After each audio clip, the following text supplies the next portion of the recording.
Hello दोस्तों, कैसे हैं आप लोग। एक बार वापस से आपका स्वागत है मेरे चैनल में। और आज हम लेकर आए हैं आपके सामने इंडियन पॉलिटी का एक टॉपिक, केंद्रीय सतर्कता आयोग।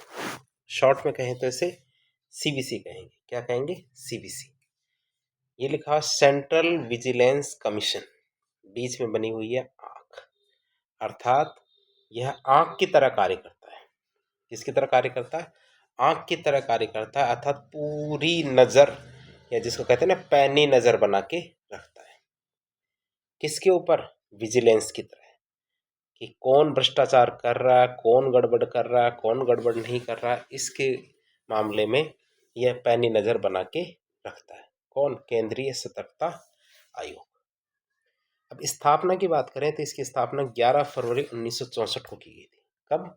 11 फरवरी 1964 को की गई थी इसकी स्थापना। कहाँ पे? नई दिल्ली। अब स्थापना की बात करें तो स्थापना की सिफारिश किसने की, कि किसने कहा कि ये बना दो।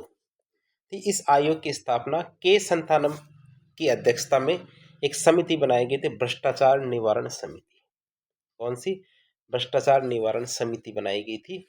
और इस समिति की सिफारिश पर ही क्या है, इसने सिफारिश दी, और इसकी सिफारिश पर क्या है, इस कमीशन की स्थापना की गई थी। अध्यक्ष कौन थे इसके? के संथानम। तो आप याद रखेंगे, के संथानम की एक समिति थी, भ्रष्टाचार निवारण समिति। इसी के आधार पे आपके सीबीआई का गठन भी किया गया है, यदि आपको याद हो तो। इसका सीबीआई और सीबीसी दोनों का गठन आपके के संतानम की अध्यक्षता वाली जो भ्रष्टाचार निवारण समिति थी, इसकी सिफारिश पर की गई थी। तो आप इसको देख सकते हैं। अब आगे आता है कि ये जो आयोग है, इसकी स्थापना केंद्रीय मंत्रिपरिषद के प्रस्ताव पर की गई थी। तो हमारा केंद्रीय मंत्रिपरिषद है, तो केंद्रीय मंत्रिपरिषद के प्रस्ताव पर क्या है, इस आयोग की स्थापना की गई थी। और स्थापना के समय यह आयोग क्या था? एक सदस्यीय आयोग था। स्थापना के समय क्या था? यह आयोग क्या था? एक सदस्यीय आयोग था। लेकिन राष्ट्रपति के द्वारा एक अध्यादेश जारी किया गया। कब? 25 अगस्त 1988 को। ठीक है। इसके बाद जो ये सांविधिक दर्जा दिया गया और इसे एक बहुसदस्यीय आयोग बनाया गया। मतलब 25 अगस्त 1988 से पहले यह आयोग एक सदस्यीय आयोग था, लेकिन 25 अगस्त 1988 के बाद एक तो इसको सांविधिक दर्जा दिया गया। क्या दिया गया?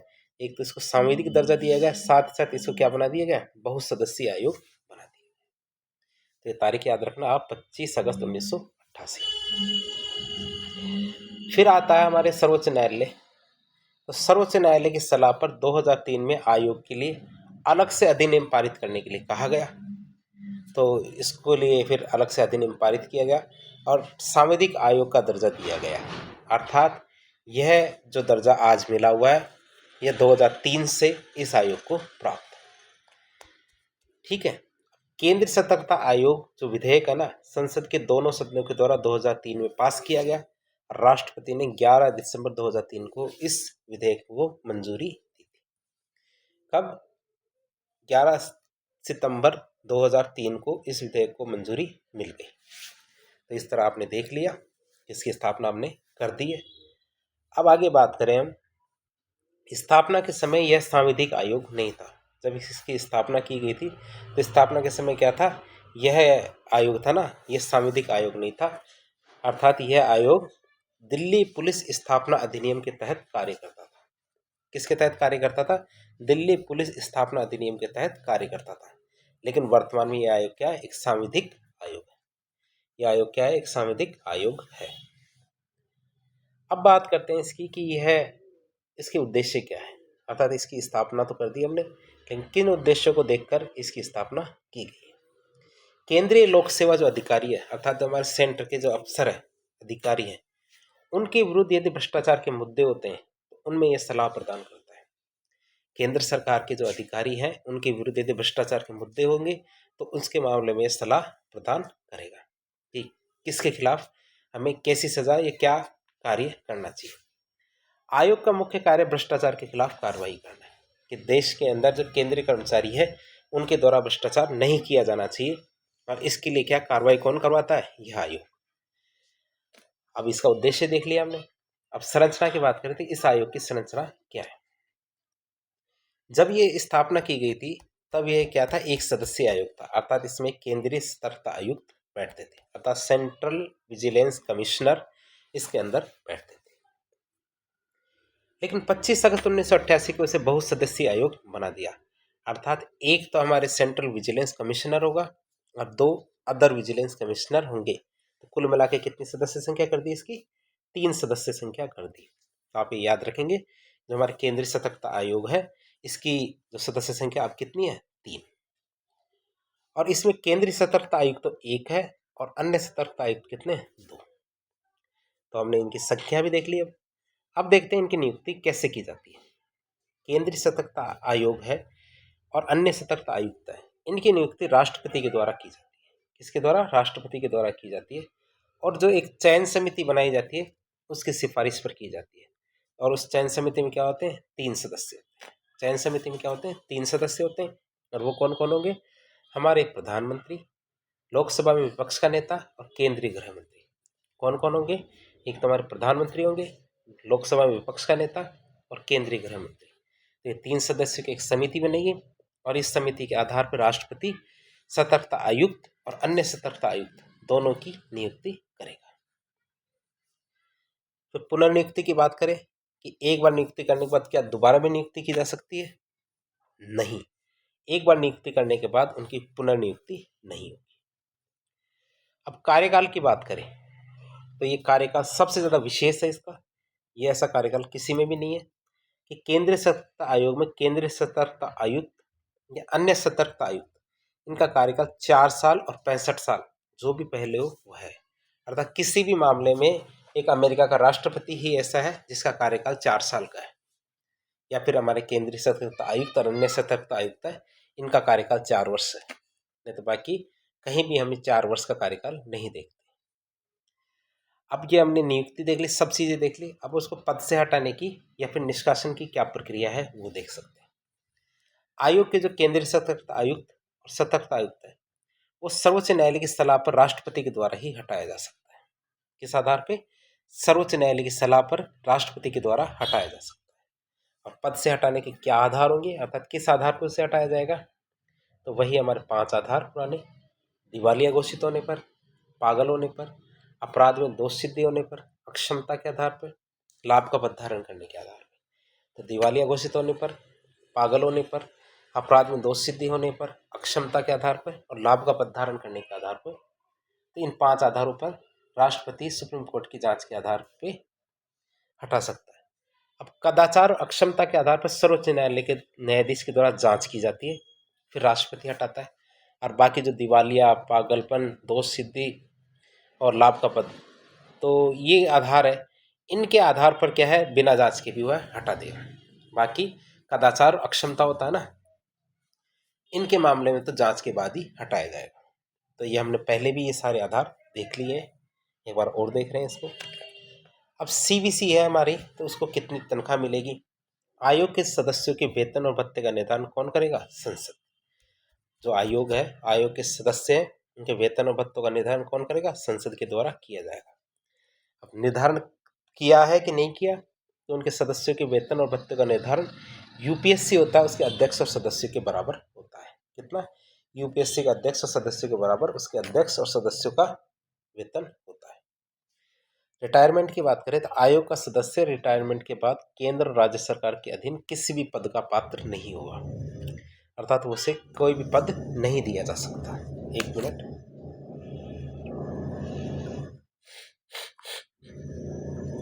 अब बात करते हैं सीवीसी की। तो सीवीसी क्या क्या कार्य करता है। पहले कार्य की बात करें तो केंद्र सरकार के द्वारा भेजे गए किसी भी मामले की जांच सीवीसी करेगा।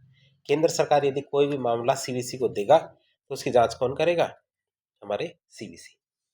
सीबीआई की जांच प्रगति पुनरीक्षण करना, अर्थात सीबीआई को जांच कर रहा है तो केंद्र सरकार कह सकता है सीवीसी को कि जाके देखो सीबीआई में जांच कहाँ तक पहुंची, सही भी चल रही कि नहीं। तो सीबीआई की जो जांच प्रगति है ना, इसको चेक कर सकता है कि जांच हो रही है या नहीं हो रही। आयोग के पास भेजे गए मामलों के संबंध में केंद्र सरकार और अनेक संगठनों को सलाह देता है।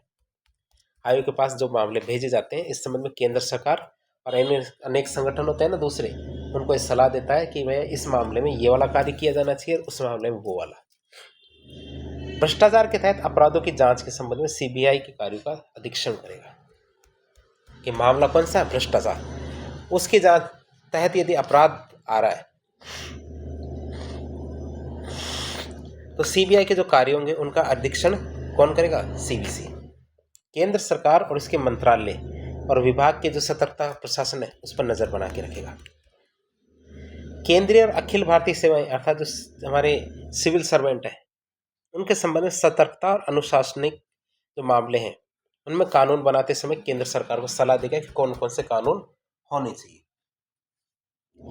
मनी लॉन्ड्रिंग प्रिवेंशन अधिनियम 2002 के तहत जो लेन देन संबंधी सूचना है उसकी प्राप्ति का विशेष अधिकार भी हमारे सीबीसी के पास है। अर्थात इसके संबंध में यदि कोई सूचना प्राप्त करनी है तो सीबीसी प्राप्त कर सकता है। 2013 के जो लोकपाल और लोकायुक्त अधिनियम है उसके तहत आयोग को बहुत सारे कार्य दिए गए। जो लोकपाल और लोकायुक्त अधिनियम है तो हमारे सीबीसी को बहुत सारे कार्य दिए जाते हैं। इसके अंतर्गत लोकपाल के द्वारा अधिकारी के विरुद्ध जो भेजी गई शिकायतें हैं उसकी प्राथमिक जांच कराने की शक्ति सीबीसी के पास होती है। कि लोकपाल यदि किसी अधिकारी को पकड़ लेता है और कहता है कि इसके खिलाफ जांच होनी चाहिए कि वह भ्रष्टाचार कर रहा है तो सीबीसी क्या करेगा? उसकी प्राथमिक जांच करेगा। सीबीसी क्या करेगा? उसकी प्राथमिक जांच करेगा जब यदि लोकायुक्त उसकी शिकायत करता था। फिर आता सीबीआई। तो सीबीआई में जो पुलिस अधीक्षक या इससे ऊपर का कोई अधिकारी है तो एसपी होता है। कौन? एसपी या इससे ऊपर का कोई भी अधिकारी जैसे आईजी रैंक का अधिकारी, डीआईजी, तो ये सारे अधिकारी हैं। इनकी नियुक्ति के समय समिति का गठन करेंगे जिसकी अध्यक्षता कौन करेगा? सीबीसी। सीबीसी तय करेगा कि किस व्यक्ति को इस पद पे लगाया जाए या नहीं लगाया जाए। सीबीआई में अभियोजन के जो निदेशक मंडल है उसके तहत अभियोजन निदेशक की नियुक्ति केंद्र सरकार को सलाह देगा इसकी नियुक्ति में। ठीक है। तो सीबीआई में जो अभियोजन मंडल के जो अभियोजन के जो निदेशक मंडल है उसके तहत अभियोजक मंडल की नियुक्ति में केंद्र सरकार को ये सलाह देगा कि किसको लगाया जाए और किसको नहीं। अब आता है सीबीसी का क्षेत्राधिकार अर्थात उसका ज्यूरिडिक्शन क्या है। केंद्रीय सतर्कता आयोग अधिनियम के तहत आयोग के क्षेत्राधिकार क्या क्या होंगे अर्थात किन किन के ऊपर यह जांच कर सकता है। अखिल भारतीय सेवाओं के सदस्य जो संघ के कार्यों के संबंध में सेवा कर रहे हैं। किसके संबंध में? संघ के कार्यों के संबंध में सेवा कर रहे हैं। तथा केंद्र सरकार के समूह के जो कई अधिकारी है अर्थात जो सिविल सर्वेंट है आईएएस, आरएएस, आईपीएस, ये वाले इनके संबंध में वह जांच कर सकता है। सार्वजनिक क्षेत्र के जो बैंक है, सरकारी बैंक है, इसमें स्केल 5 इसके ऊपर के जो भी अधिकारी है अर्थात मैनेजर है उनकी जांच करेंगे। स्केल 5 याद रखना बैंकों के अंदर। जो हमारे रिजर्व बैंक है, नाबार्ड और सिडबी है, इसमें स्केल 4 इसके ऊपर के अधिकारी। तो सार्वजनिक बैंक, सरकारी बैंकों में तो स्केल 5 के और नाबार्ड, आरबीआई और सिडबी इनके अंदर स्केल 4 के ऊपर के अधिकारी। अनुसूची क और ख सार्वजनिक उपक्रम है उसके मुख्य कार्यपालक और कार्यपालक मंडल E8 और इससे ऊपर के जितने भी अधिकारी हैं उनकी यह जांच कर सकता है। अनुसूची घ और ग ये सार्वजनिक उपक्रम है उसमें मुख्य कार्यपालक और कार्यपालक मंडल E7 और इससे ऊपर के जो अधिकारी है उनकी ये जांच कर सकता है। सामान्य बीमा कंपनियां हैं और प्रबंधक है इसके ऊपर के अधिकारी की जांच कर सकता है। जीवन बीमा निगमों में जो वरिष्ठ मंडलीय प्रबंधक और इसके ऊपर के अधिकारी है उनकी जांच कर सकता है। समितियों और अन्य स्थानीय प्राधिकरणों में अधिसूचना की तिथि को तथा समय समय पर यथा संशोधित के अनुसार केंद्र सरकार डीए, जिसको डीए प्रतिमाह 7800 रुपये हर महीने मिल रहा है या इससे ऊपर का जो डीए मिल रहा है उन सब की जांच कर सकता है। तो इस तरह ये इसके क्षेत्राधिकार है। तो 8 क्षेत्राधिकार है, इनको आप एक बार वापस देख लीजिएगा। अरे कई बार परीक्षा में पूछे जाते हैं। अब बात करते हैं जो सीबीसी की क्या कार्य प्रणाली अर्थात यह किस तरह कार्य करता है। सीबीसी क्या अपनी कार्रवाई के लिए पूर्ण रूप से सक्षम है अर्थात इसे किसी से राय लेने की और किसी की सहायता लेने की आवश्यकता नहीं है, खुद भी कार्रवाई कर सकता है। आयोग के पास क्या दीवानी न्यायालय जैसी शक्तियां होती है। तो सीबीसी है, सीबीसी के पास क्या दीवानी न्यायालय जैसी शक्तियां होती है। आयोग की प्रकृति कैसी है? न्यायिक। कैसी है? न्यायिक। आयोग केंद्र सरकार और उसके प्राधिकरणों से कोई भी जानकारी या कोई भी रिपोर्ट मांग सकता है ताकि उनकी सतर्कता और भ्रष्टाचार रहित कार्यों को पर नजर रख सके। तो आयोग क्या कर सकता है? केंद्र सरकार और उसके जो जितने भी प्राधिकरण हैं, कंपनियां हैं, उनसे कोई भी जानकारी या कोई भी रिपोर्ट मांग लेगा। अब रिपोर्ट मांग के क्या करेगा? ताकि उनके ऊपर जो भ्रष्टाचार या ऐसी कोई सतर्कता रखनी है हमें, तो उस पर जांच की जा सके। अब वार्षिक प्रतिवेदन की बात करें तो ये आयोग है अपना वार्षिक प्रतिवेदन राष्ट्रपति को देता है। ये आयोग क्या है? अपना वार्षिक प्रतिवेदन किसको देता है? राष्ट्रपति को देता है। सीबीसी का वार्षिक प्रतिवेदन राष्ट्रपति संसद के दोनों सदन अर्थात लोकसभा और राज्यसभा के सामने रखवाता है। राष्ट्रपति क्या करेगा? लोकसभा और राज्यसभा के सामने रखवाएगा। अब सीबीसी के वर्तमान सदस्यों की बात करें कौन कौन है? ये एक तो हमारे प्रवीण श्रीवास्तव है, ये तो हमारे केंद्रीय सतर्कता आयुक्त है, और अरविंद कुमार क्या सतर्कता आयुक्त है। एक नहीं है हमारे, 3 होते हैं जबकि 2 ये। और तथ्यों की बात करें इसके संबंध में, क्यों इधर भाग रहा है? पहला मुख्य सतर्कता आयुक्त निट्टूर श्री निवास राव थे। कौन थे? श्री निट्टूर श्री निवास राव थे, जिनका कार्यकाल 19 फरवरी 1964 से 23 अगस्त 1968 तक रहा है। वर्तमान में हमारे केंद्रीय सतर्कता आयुक्त प्रवीण कुमार श्रीवास्तव है या पीके श्रीवास्तव है, जो 29 मई 2023 से लगातार कार्य कर रहे हैं। हमारी जो द्रौपदी मुर्मू जी है, राष्ट्रपति जी, 29 मई 2023 को राष्ट्रपति भवन में पीके श्रीवास्तव जी को केंद्रीय सतर्कता आयुक्त के पद पर शपथ दिलाई थी। और केंद्रीय सतर्कता आयोग की स्वर्ण जयंती के अवसर पर 11 फरवरी 2014 को प्रणब मुखर्जी के द्वारा केंद्रीय सतर्कता आयोग पर एक स्मारक टिकट भी जारी किया गया था। तो इस तरह आज के लेक्चर में हमने केंद्रीय सतर्कता आयोग से संबंध में सभी जानकारियां लेने का प्रयास किया, इनके कार्य, नियुक्ति, क्षेत्राधिकार सभी जानने का प्रयास किया। तो इस तरह के इन्फॉर्मेटिव वीडियोस देखने के लिए हमारे चैनल से जुड़े। वीडियो यदि पसंद आता है तो वीडियो को लाइक करें, चैनल को सब्सक्राइब करें, अपने दोस्तों के साथ शेयर करें। धन्यवाद।